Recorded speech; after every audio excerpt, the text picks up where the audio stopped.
nangyari mga kamekanika, yung matapos nating nire-restore. Yan, sa mga nakapanood ng pagdi-disassemble nito sa ating, dito sa ating YouTube channel, yun, pasensya na kayo. Hindi ko na napakita sa inyo yung mga parte ng pagre-restore natin dito. Gawa dati, ginagawa natin, pinakikita ko yung part ng engine, yung part ng tangke, saka ng chassis, saka yung pagbubuo. Sa kasamang palad mga kamekanika, napuno yung space ng ating cellphone. Yan, lagi naman gano'n ang aking problema.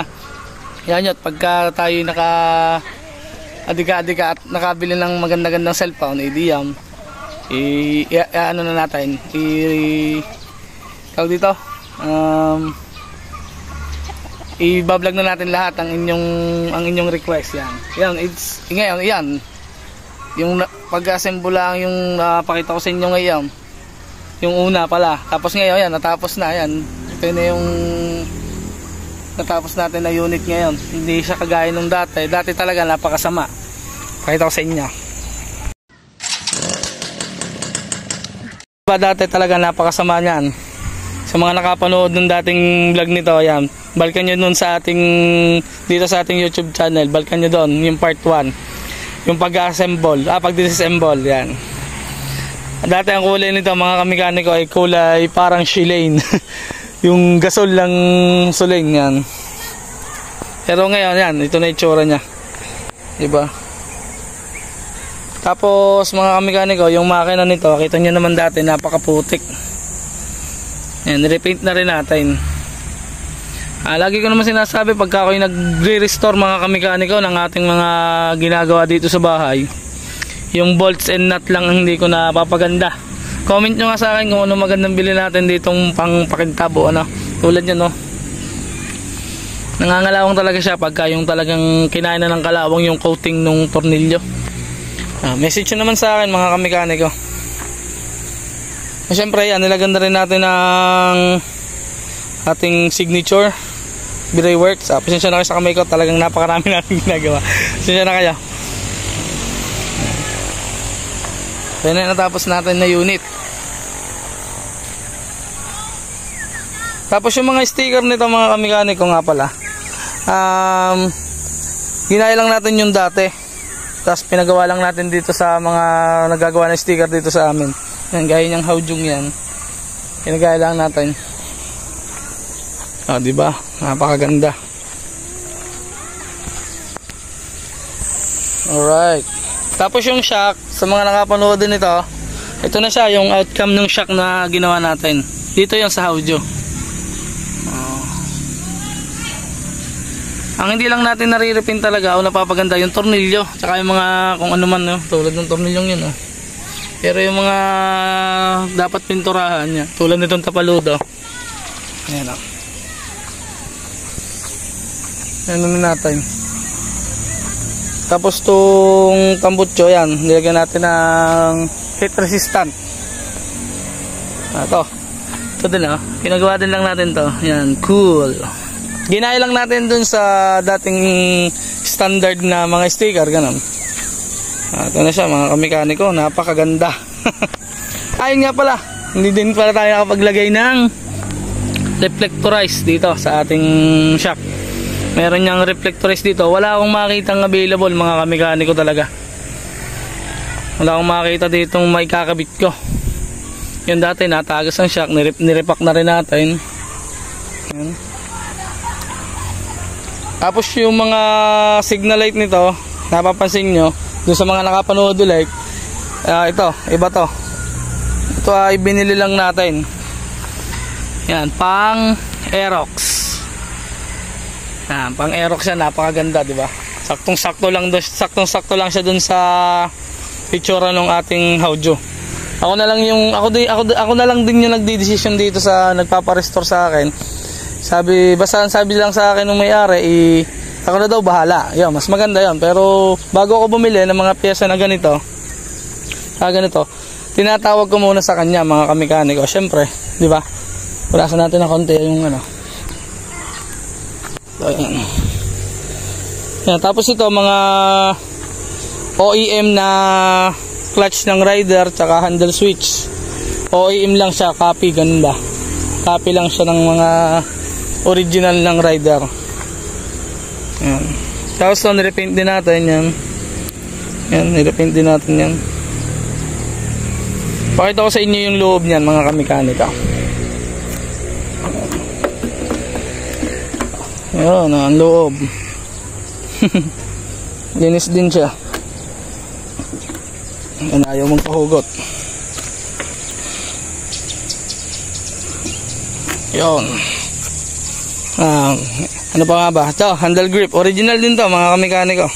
Itong handle grip na to. Tapos itong bar end, pang Mio.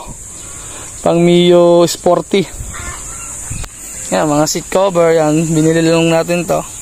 Binagay lang natin. Diba? Ngayon naman i-sound check natin, mga kamekanika. Sound check natin, sound check ko para sa inyo. Yung dashboard nya, ano, napakaganda din. Start. Oh, one click na. Napakaganda. Diba? Alright, bumbahin natin ng konti. Nagana na din ito lahat. Gumana yung push start.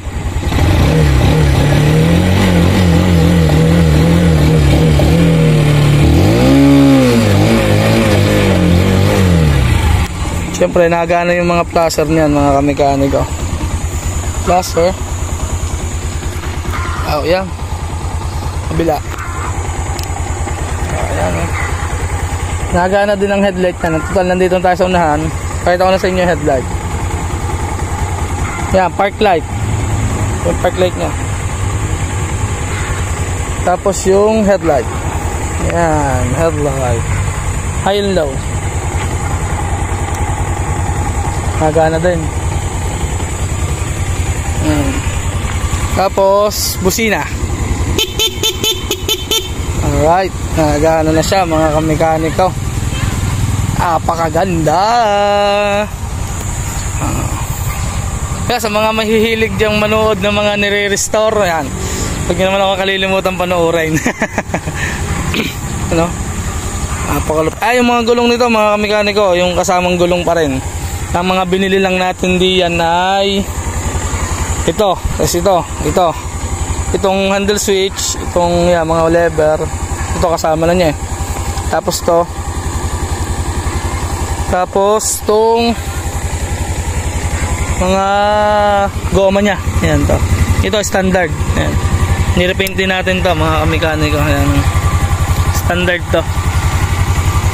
Yung gulong, ang laki oh. Nilinis lang natin. Tsaka yung sprocket, yung sprocket oh. Kasama rin yan, mga kamekaniko. Kasama nung motor. Yung shock, nirepaint lang natin. Ay, napakaganda. Bomba pa isa.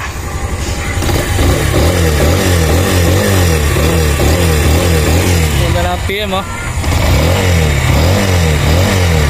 Alright. Diba? Napakaangas. Masaya naman ako sa aking natapos ngayon, mga kamekaniko. Masaya naman ako sa natapos kong repaint ngayon. Share ko lang sa inyo, mga kamekaniko. May-ari nga pala na ay tiga-tagig pa. Dinayo tayo dito. Ayun, shout out sa mga tiga-tagig. Shout out. Ang pangalan ay Edwin Galuran. Yan, mga kamekaniko. Yan, lagay ko na lang sa screen, si Edwin Galuran. Shout out kay sir, dinayo pa tayo. Salamat sa pagdaya. Diba? Pati carburetor niya, napakaganda. Tingnan nyo naman ang carburetor. Malinis dahil, hindi ka. Hanggang ilalim yan. Hanggang ilalim ng makina.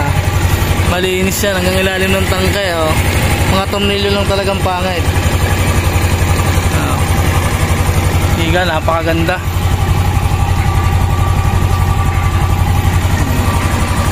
Ang ganda sa may switch. Ang ganda yan sa may switch oh. Ayan, tingnan nyo yung wiring nya no. Nilinis din natin.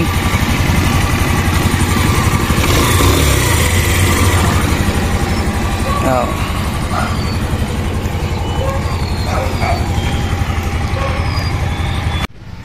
paano mga kamekanika, di hanggang dito na lang ang ating vlog na ara. Gusto ko lang naman ipakita sa inyo yung ating natapos, para may idea kaya sa mga gusto magpa-restore. Yan, ito na yung natapos natin. Hindi ako makapaniwala, napakaganda, di ba? Paano, di gaya na lang, huwag nyo naman akong kakalimutan i-subscribe yan, para sa susunod mo-notify ko kayo sa ating sunod na video. Saka huwag nyo na rin kakalimutan pindutin yung yung notification bell yan, para mas mo-notify ko kayo. Ayun lang mga kamekanika, di pa na, magpapaalam lang ako. Okay, peace out na sa inyo, ride safe sa inyong lahat.